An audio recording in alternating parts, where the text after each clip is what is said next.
This is Stephen Howson, Full-Time Devils, and I'm outside a beautifully sunny Old Trafford with Manchester United youth historian Tony Park.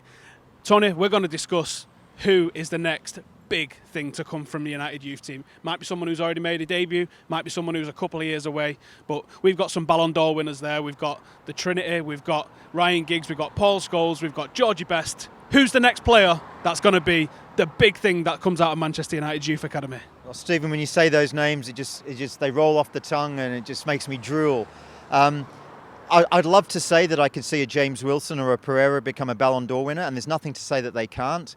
But they're getting to the age now where you start to think, are they really in the class of a Ronaldo or a Messi or someone else? I'm not sure. Pereira certainly needs to push on. He's been doing that this season.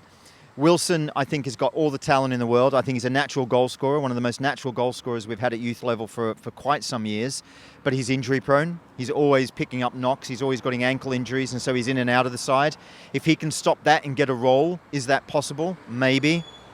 But if I go back into the academy itself, the under-21s, the under-18s, the under-16s, personally, I don't see that level of player being produced at the moment. I'd love to say I've been watching a Scholes at Carrington every Saturday morning. I haven't been. I'd love to tell you that I'd been totally excited about the new Georgie Best coming through. Well, we've been waiting since 1968 for something like that.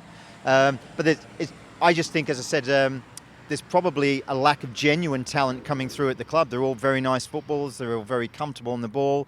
But do they make me sit up out of my seat? Do they make me go, wow? I don't think so. Do you think it's a symptom of the academy culture where players are scared to lose contracts from 9 years of age, where that risk-taking, crazy, off-the-wall footballer sort of gets trained out of players at academy level?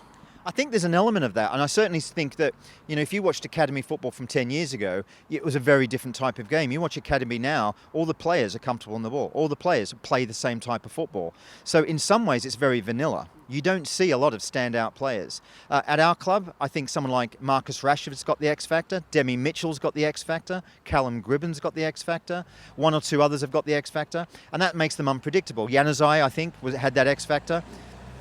And when you've got that unpredictability, that's quite exciting. So is that coached out of them? I hope not, although there's a chance that it would be. And what you have to hope is that personality shines through. Interestingly, there was comments made by some senior players about the juniors coming into the team, saying how they lacked a little bit of character, how they lacked a little bit of self-belief or confidence, whatever that right word is.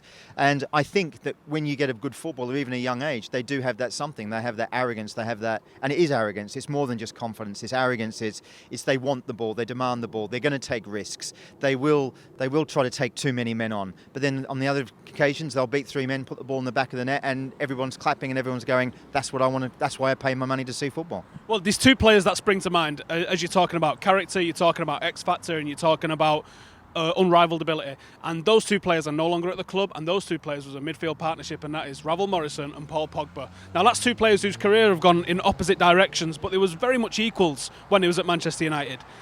Is that sort of attitude? I mean, Ravel Morrison is a nightmare by all accounts in terms of coachability and discipline and things like that, but he has definitely got that X factor. Is it a lack of naughty players, if you like, do you think?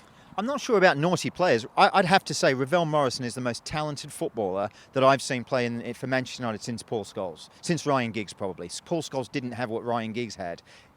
Paul Scholes developed a little bit later. But since Ryan Giggs, Ravel Morrison has to be the most unbelievable talent I've ever seen. The things he could do with the football were just amazing. And he was a team player. He was not a selfish player. He could read the game, he could score goals, he could defend, he could head. He had the lot, and he had the world at his feet. Unfortunately, because of his background, he didn't have the emotional maturity to deal with that. Pogba's a different situation. I don't think anyone really knows what happened with Pogba. There's lots of talks about Fergie buggered it up or whatever. I'm not so sure, because there's always two to tango. But that's irrelevant. What's really relevant is we lost a talent, and Paul Pogba's playing brilliant with Juve and now being touted as one of the best players in the world. He's playing a Champions League final this weekend. Absolutely. So, that speaks for itself. So, yeah, we have the ability to produce, but I think what we have is we have the ability to produce just so rarely. But when you look at the Southampton Academy, they keep doing it, year on year. They've got the Shaws and the Kleins and the Bales and the Lanas and the other players. They can. And before him, you had Walcott and Chamberlain. So they've got something going on down there. I don't know what that is with their coaching staff, where they're finding people and they're not coaching the skill out of them. So, and I've always said, why aren't those coaches here? Why aren't those coaches at our academy coaching our X-factor players to continue with that type of risk-taking, if you like? I would say, if I had to put my money on our next Ballon d'Or winner, I think James Wilson is probably a good shout. I think Pereira's a good shout, and I think from what I've seen, if he matures the correct way and he's given games, I think Angel Gomez has got a good shout, because I think he's a player that does have that X factor. He's a player that doesn't mind carrying it, and he's a player with untold confidence to go past and beat a man and stuff like that. And you mentioned that you didn't think, or you would hope Wilson and Pereira would start getting more game time, but as you said, Paul Scholes and David Beckham didn't really break into the first team until he was in the 20s. So I don't think we're in that much of a rush, really, to get these players in the teens, because I think players like Rooney and Ronaldo and Giggs, when they're making the debuts at 16, 17, I think they're a lot more rare than the players that come in during the 20s. I think my concern is, if you look at those players who came in the class of 92 and you named the Scholes and the Butts and everything else, they were coming in as the other players were coming to the end of their careers. So the Bruces and Pallisters, they were already in their early 30s. What you're having now is you're getting Van Gaal under incredible pressure. So he's buying young players, the Roccos, the Blins, they're in their mid-20s. So that means that the players that you were alluding to, you know, the Wilsons, the Pereiras, they're only 3 or 4 years younger than some of these. So if they're not good enough to break in now, are they really going to hang around for 5 or 6 or 7 years to get a chance? I don't think so. But having said that, I think Wilson's good enough. I think he can break into the team. I think Pereira's good enough. I think he can break into the team. And I think you're right. I think it's just about giving them time, giving them some game time, making sure they stay injury-free, and giving them a chance.